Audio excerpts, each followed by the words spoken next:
Di hadapan Allah, di hadapan uskup dan para saksi, saya, Ayu Kartika Dewi, menyatakan dengan tulus ikhlas bahwa Gerald Sebastian Fudiman yang hadir di sini mulai sekarang menjadi suami saya.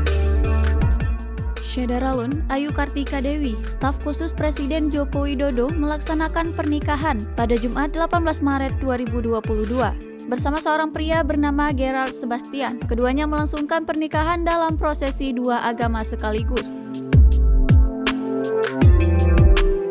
yakni melaksanakan akad nikah Islam sesuai dengan agama Ayu dan juga melaksanakan pemberkatan nikah di Gereja Katedral Jakarta sesuai agama Gerald.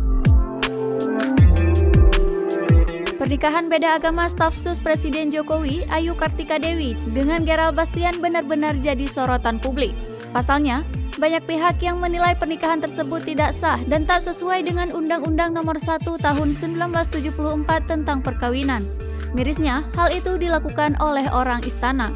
Ayu Kartika Dewi dan Gerald Bastian melakukan akad nikah di Hotel Borobudur, Jumat 18 Maret 2022. Beberapa jam setelah akad nikah, pasangan beda agama ini melakukan pemberkatan di Gereja Katedral.